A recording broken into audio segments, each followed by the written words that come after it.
Hello, YouTube. Welcome to Level-Headed News. This is your host, Brenda. This is the second episode that I have for you this morning. There's probably going to be, oh gosh, I don't know, 5, I'm going to guess here, maybe 6. We'll see how it goes.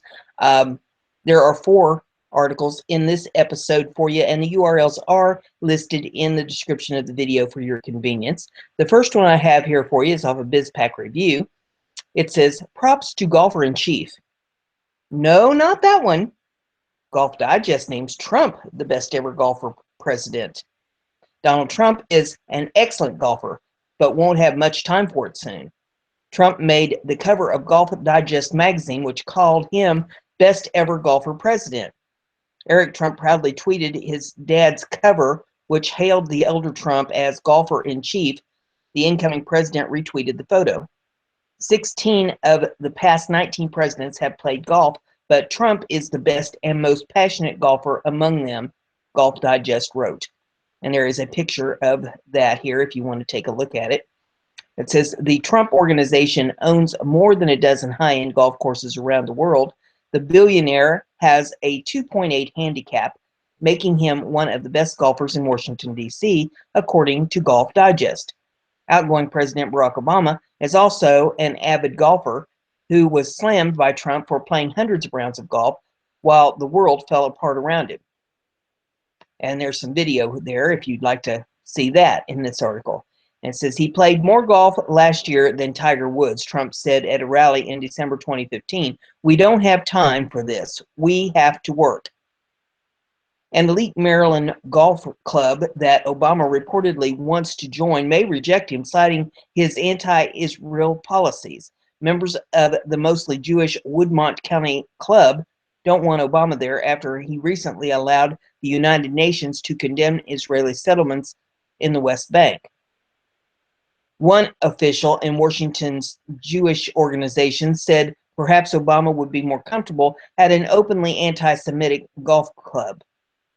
If there is a club that excludes Jews, he would probably be more comfortable around those folks. The next article I have for you is off of countdowntozerotime.com, and it says John Brennan is completely unqualified to be director of the Central Intelligence. On May the 26, 2010, John Brennan, Deputy National Security Advisor for Homeland Security, delivered a speech at the Center for Strategic and International Studies at Washington-based think tank. The speech reads as something of a paean to Barack Obama, from whom all inspiration for current security policies is deemed to flow, and as such echoes a speech Brennan delivered to the same center on August 6, 2009. It draws on themes that Obama enunciated in Cairo in June of 2009 when he tried to mollify Arab and Muslim opinion. He distinguished between violent extremists and true Muslims. He vaunted centuries of coexistence without mention of jihad or crusades, and he blamed recent tensions solely on colonialism. He spoke of Islamic tolerance without any hint of rampant and extreme religious intolerance in Muslim countries. Islam, Obama argued, is not part of the problem in combating violent extremism. It is an important part of promoting peace. Brennan's speeches extend these themes and thereby vividly demonstrate the distance the U.S. government has traveled in its counterterrorism policies. Excerpts from Brennan's May 26, 2010 speech follow with commentary by the editors. Jihad is not a problem.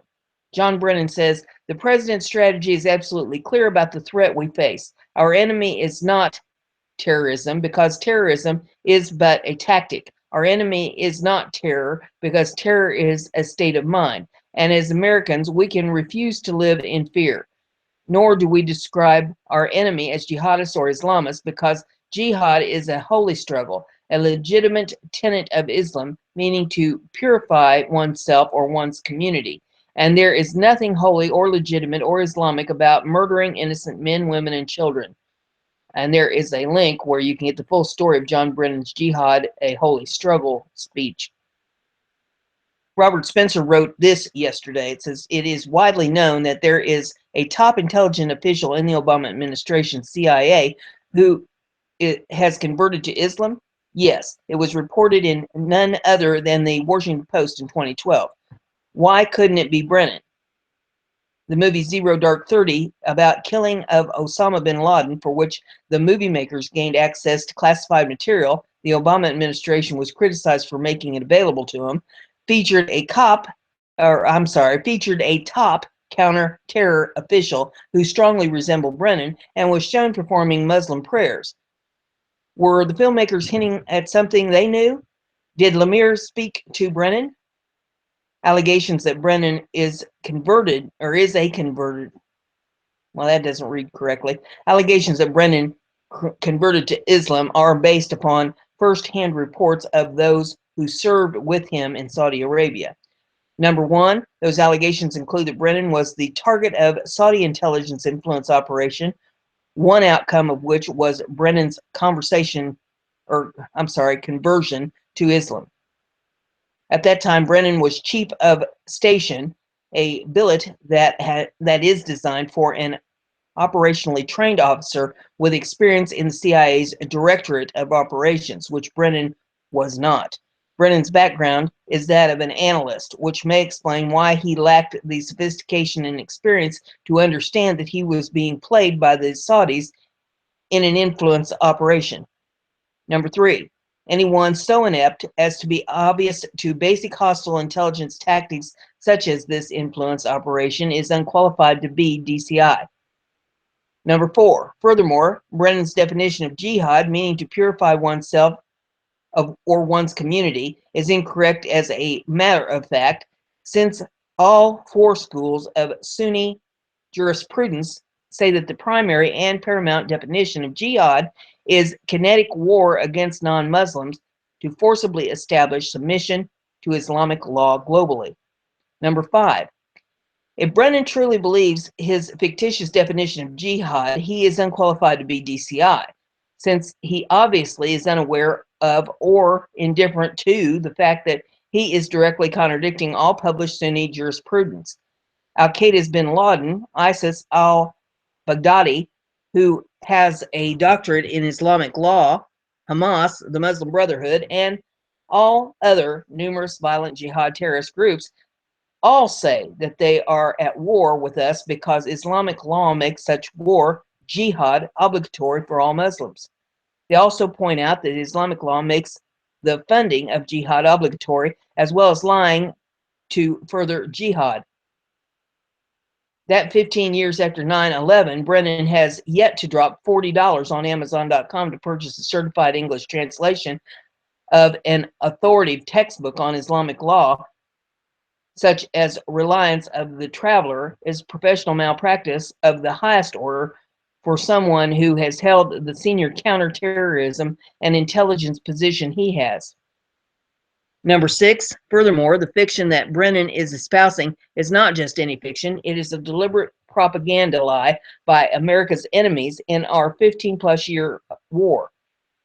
It is designed to disorient us from understanding our enemy's threat doctrine. If he is truly unaware of this, he is a useful idiot in espousing enemy propaganda in time of war and is unqualified to be DCI. Number seven, if Brennan does not know the factual Islamic legal definition of jihad, then he is deliberately espousing enemy propaganda in a time of war, in which case Brennan is a traitor and unqualified to be DCI.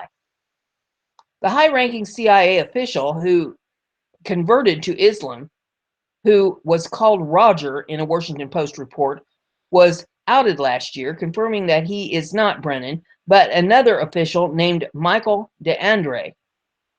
As the Washington Post reported in 2012, DeAndre married a Muslim woman he met abroad, prompting his conversion to Islam.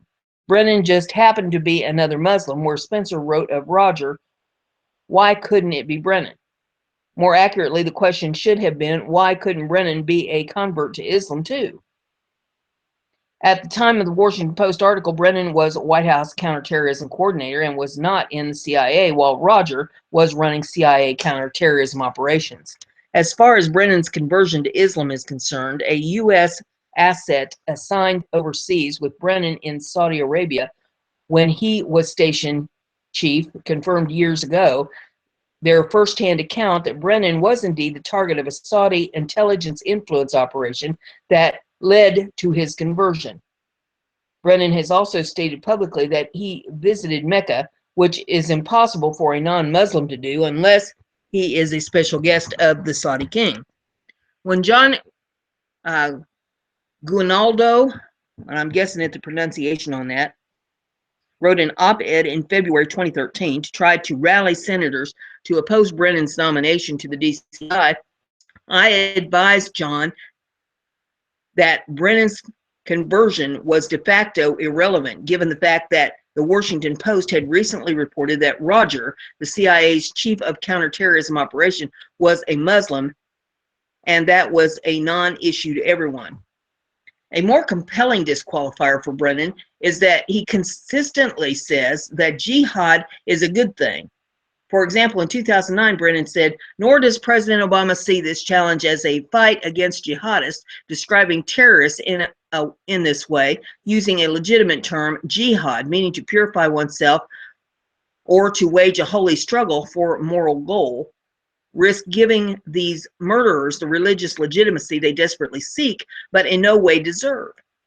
And in 2010, he said, "Nor do we describe our enemy as jihadists or Islamists, because jihad is a holy struggle, a legitimate tenet of Islam, meaning to purify oneself or one's community, and there's nothing holy or legitimate or Islamic about murdering innocent men, women, and children." None of what Brennan says is true regarding the legal definition of jihad in Islamic law. The opening sentence in the Reliance of the Traveler chapter on jihad is crystal clear. Jihad. Jihad means to wage war against non-Muslims and is etymologically derived from the word mugahada, signifying warfare to establish the religion.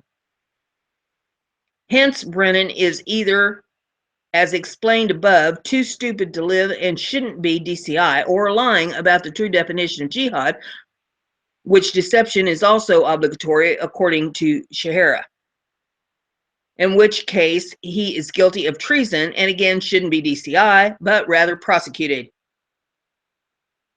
This is not a religious issue. Americans believe in freedom of religion for religions that believe in freedom. Rather, it is a national security issue. It is a statement of fact that pious, observant Muslims are required to adhere to Islamic law, which is not scripture, but legal texts written by men. A cursory examination of Reliance of the Traveler will show that it uses the word obligatory hundreds of times and enumerates mandatory acts for all Muslims, which are felony violations of U.S. code, including terrorism, material support of terrorism, perjury, espionage, treason, making war against the United States, sedition, and misprision of treason. Please let that sink in. Every American should have a problem with this. And why don't we? Because blame isn't limited to John Brennan. America's political and national security elite, and especially our mainstream journalists, are guilty of professional malpractice, dereliction of duty, and worse, for being willfully ignorant of these easily verifiable facts. The net result is that America has not only lost this war, but we changed sides and are adding our enemy. We need to look no further than what Hillary Clinton and the Obama administration did to Libya, Yemen, Iraq, Syria, and tried to do to Egypt for evidence of that. And there's video in this if you care to pull it up and take a look at that. The next article that I have for you is off of 5 ABC Eyewitness News, and it says, cooperate with me, it says St. Louis Park police evacuate Jewish community center following bomb threat. The St. Louis Park Police Department responded to a bomb threat at the Jewish Community Center on South Cedar Lake Road around 10 a.m. on Wednesday. According to investigators, the building was evacuated. 3 bomb-sniffing dogs from Minneapolis-St. Paul International Airport inspected the building and did not find a bomb. Police cleared the scene around 1 p.m. Police say they contacted federal authorities and found out there were similar threats made around the country at other Jewish institutions. Centers in New Jersey, New York, Connecticut, Florida, Massachusetts, and Maine also received threats, according to Steve Hunge, Executive Director of the Jewish Community Relations Council of Minnesota. The Executive Director of the Jewish Community Relations Council, Steve Hunge, says they've had other incidents of anti-Semitism in his 10 years here, but he believes this is the first ever bomb threat, and he calls it serious business. We live in an ever more dangerous world. Nevertheless, we don't want to give in to fear. Of course, that means making sure security and security plans are as strong as possible, said Steve Hunge, Executive Director of the Jewish Community Relations Council of Minnesota and the Dakotas. Hunge is unsure if the incident here is related to others across the country, but agrees this is a disturbing trend. Jewish institutions are sometimes targeted. Why JCCs? It's hard to know at this point. What it does, though, is tell us the importance of community security, Hunge said. All activities were canceled at the JCC on Wednesday, but officials expect to report Thursday morning. And the final article I have in this episode is off BizPac Review. It says, Never Trump Republicans shocked they can't find jobs in Trump's White House.